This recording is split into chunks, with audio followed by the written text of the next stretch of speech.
Kata koloni berasal dari bahasa Latin, yaitu colonia, yang artinya tanah, tanah pemukiman atau jajahan.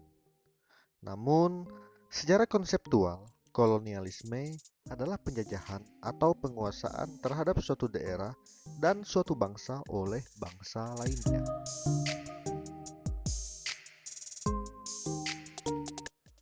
Sistem koloni sudah mulai pada zaman Yunani kuno.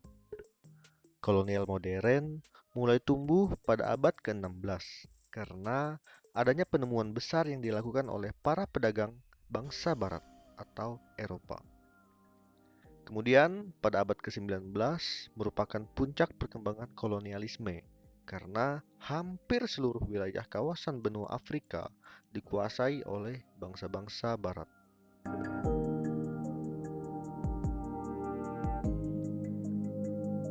Kata imperialisme berasal dari kata imperator yang artinya memerintah. Dapat juga berasal dari kata imperium yang berarti sebagai sebuah kerajaan yang besar dengan memiliki daerah jajahan yang amat luas.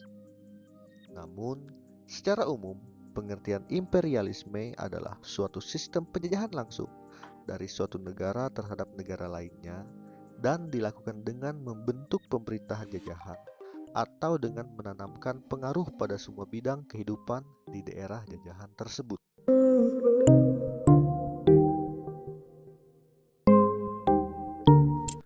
Imperialisme ada dua macam, yaitu imperialisme kuno dan imperialisme modern.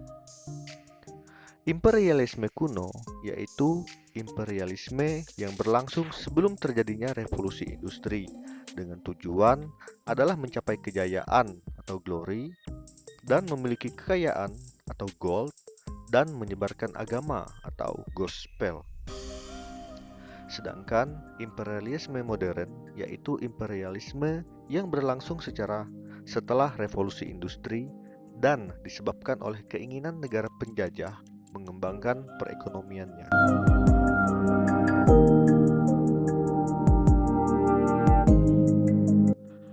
Satu, imperialisme politik, yaitu upaya untuk menguasai seluruh kehidupan politik dari negara lain. Dua, imperialisme ekonomi, yaitu suatu upaya untuk dapat menguasai perekonomian dari negara lain.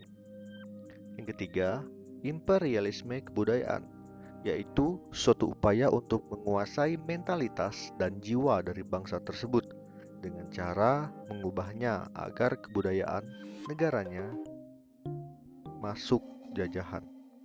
Keempat, imperialisme militer, yaitu suatu upaya untuk menguasai daerah-daerah dari negara lain yang dianggap strategis dengan menggunakan kekuatan angkatan bersenjata.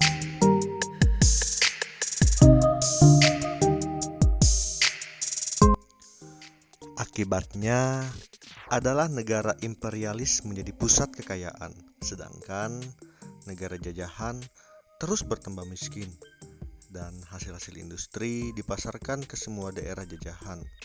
Sementara itu, perniagaan di daerah imperialis dibatasi. Perdagangan di dunia meluas akibat meningkatnya arus lalu lintas perdagangan internasional.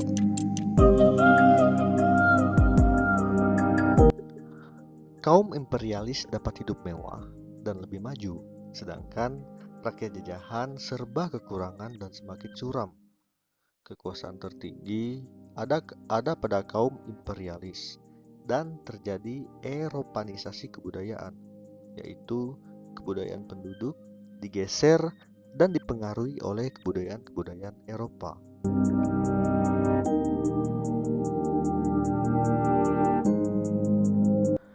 Pada struktur birokrasi, kekuasaan tertinggi ada pada tangan para kolonial, yaitu Korps Administrasi Eropa atau pemerintah yang berpusat di Batavia.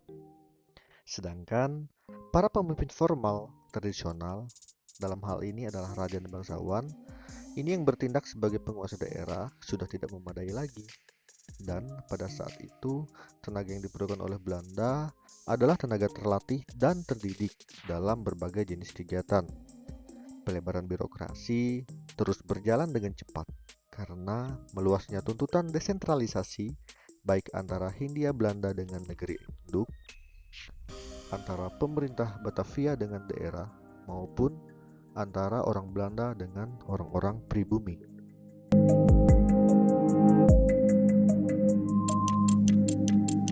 Pada zaman kolonial, pemerintah dikendalikan oleh orang-orang Belanda, sedangkan para penguasa pribuminya ditunjuk oleh perintah dari gubernur jenderal.